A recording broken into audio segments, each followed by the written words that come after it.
Bonjour à tous, ravi de vous retrouver pour cette nouvelle page d'actualité en Savoie-Mont-Blanc. Voici les titres que nous allons développer en ce mardi 19 septembre.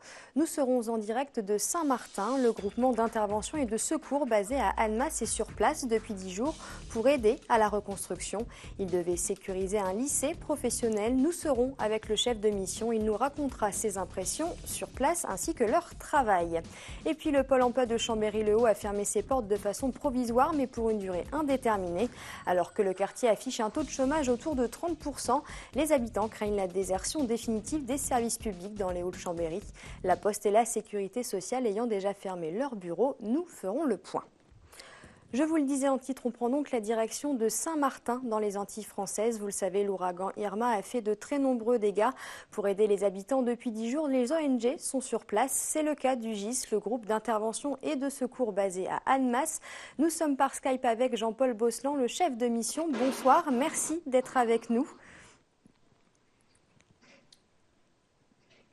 Alors, je ne sais pas si vous m'entendez. Est-ce que vous m'entendez?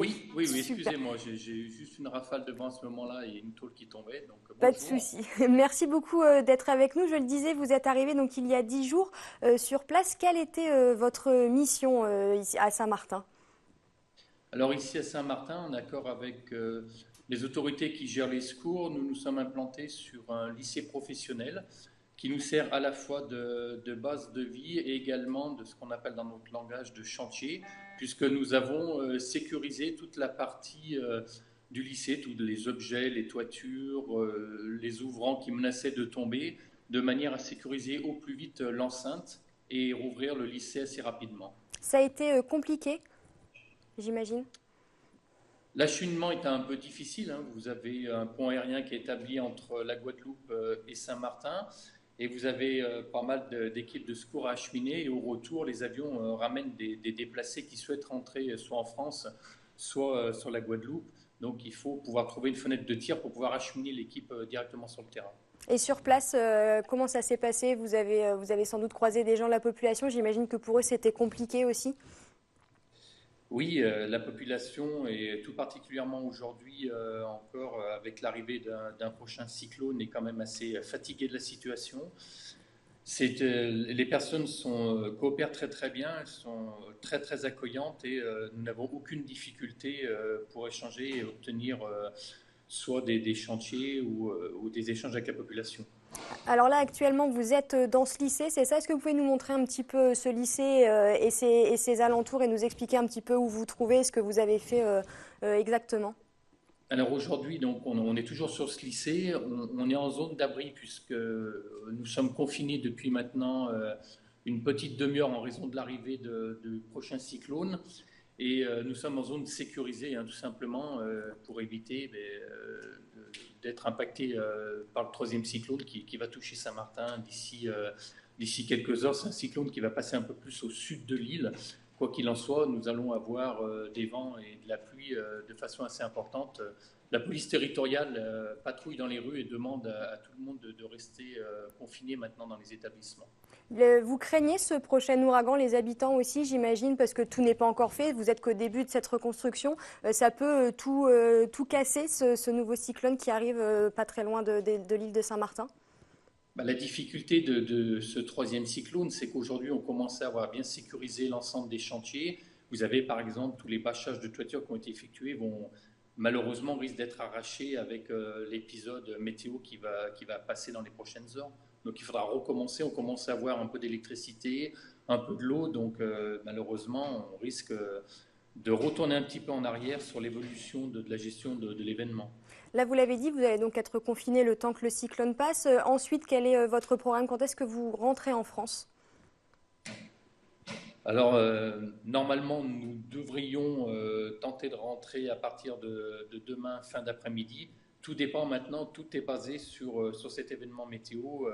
Est-ce qu'on aura les vols autorisés pour regagner sur la Guadeloupe? Depuis à peu près un peu plus maintenant de 48 heures, le pont aérien est stoppé entre la Guadeloupe et Saint-Martin en raison de l'événement météo. Donc, aujourd'hui, aucun vol. Et peut-être demain, nous en saurons plus. On ne connaît pas trop non plus depuis ici la situation en Guadeloupe avec le passage du cyclone. Donc nous sommes en attente après l'événement. On le rappelle, une dernière question, vous étiez donc 10 bénévoles sur place, c'est ça? Une équipe de 10 bénévoles, ça a été facile de trouver ces 10 bénévoles pour partir très vite à Saint-Martin? Alors l'équipe de bénévoles était en préalerte depuis le début de l'événement. La difficulté, c'était le deuxième cyclone José qui bloquait toutes les équipes de secours sur la Guadeloupe. Donc dès que le pont aérien était rétabli, les 10 membres de l'association ont été projetés sur place et c'est une composante complète. Nous avons aussi des infirmières, nous avons par exemple un électricien qui a permis ici sur le site de remettre en œuvre toute la partie électrique. Nous avons un pilote de drone qui nous permet d'effectuer des reconnaissances aussi pour nous, mais aussi pour les militaires sur place, également pour la gendarmerie. Nous avons une équipe pluridisciplinaire qui nous permet d'être très réactive. Eh bien, merci beaucoup Jean-Paul Bosselon, on va vous laisser vous rester à l'abri. Merci beaucoup d'avoir été avec nous. La liaison est un petit peu compliquée sur la fin, on s'en excuse, mais merci beaucoup d'avoir été avec nous et bon courage à vous. Merci à vous. Cet après-midi, les étudiants en STAPS de l'Université de Savoie-Mont-Blanc ont manifesté dans les rues de Chambéry. Ils étaient une centaine pour crier haut et fort leur mécontentement face au manque de budget dans leur filière. Cette année en France, 10 000 lycéens souhaitant intégrer une licence STAPS se sont vus refuser l'accès. En cause, le manque d'enseignants et donc le manque de place. Kimberly Trivio est partie à leur rencontre. Je vous propose de les écouter.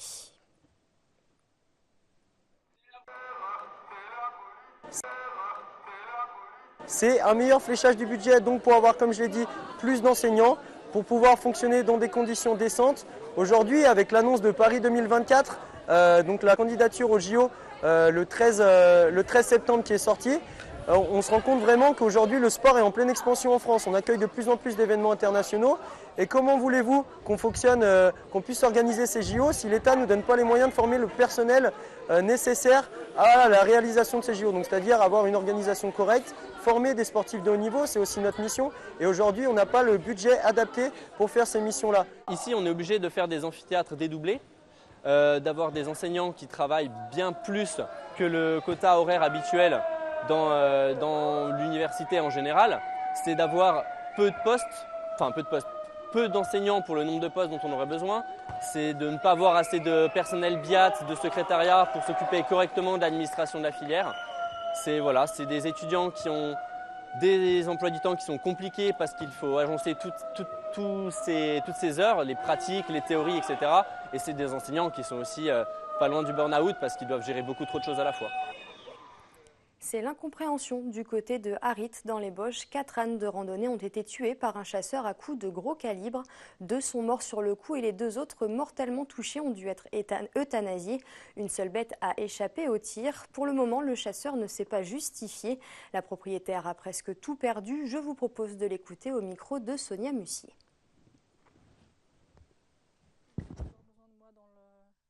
Il avait une arme qui était faite pour tirer 3 coups à la fois.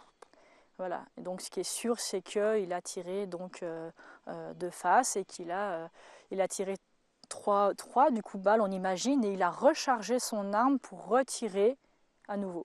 Voilà. Et c'est cette répétition des gestes qui, moi, me choque particulièrement, qui choque, je pense, tout le monde.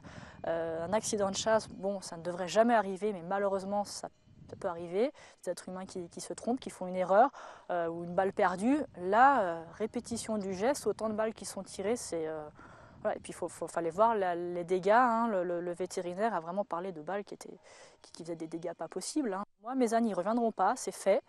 Mais c'est une telle atrocité que je me suis dit, il faut que ça se sache, il faut que ça ne reste pas impuni, qu'on ne reste pas dans le domaine de la contravention, comme ça a été le cas malheureusement pour le cheval. Parce qu'il y a un cheval qui a été tué l'année dernière dans le massif. Et en fonction des situations, ça peut être une simple, entre guillemets, contravention. Et à noter que la propriétaire devrait lancer une cagnotte participative pour l'aider à redémarrer son activité et racheter de nouveaux ânes. On parle social pour terminer ce journal. L'agence Pôle emploi de Chambéry-le-Haut a déménagé définitivement depuis fin août. Elle occupe provisoirement les locaux de l'agence Pôle emploi Mudry. La raison, les employés se plaignaient de problèmes de santé causés par les locaux. Mais alors, qu'est-ce que cela va changer pour les habitants? Élément de réponse avec Kimberly Trivio. 7 km, c'est la distance qui sépare l'ancienne de l'agence provisoire de Pôle emploi Combes. Une raison sanitaire est la cause de ce déménagement. Depuis un mois, les habitants des quartiers de Chambéry-le-Haut doivent s'habituer à ce changement important. Il y a un moment donné, si les personnels sont mal, ils sont mal. Donc le maire de Chambéry, il n'y peut rien. Hein. Par contre, il a pris les dispositions qui s'imposaient, c'est-à-dire en disant moi je souhaite que vous retourniez sur Chambéry-le-Haut, donc on va vous retrouver un nouveau local. Et deux, on va en attendant faire une permanence sur Chambéry-le-Haut, justement pour pas que les habitants de Chambéry-le-Haut soient péjorés. On ne peut pas laisser des personnels dans des locaux alors qu'ils s'y sentent mal et qu'il y a des problèmes de migraine ou d'autres choses. La direction de Pôle emploi souhaite retrouver un nouvel espace de 1000 m² à proximité de leurs anciens locaux. En attendant, des dispositions ont été trouvées pour impacter le moins possible les habitants de Chambéry-le-Haut. On tâche là de finaliser une possibilité de permanence en lien avec la mission locale qui est un point d'accueil en tout cas sur le quartier.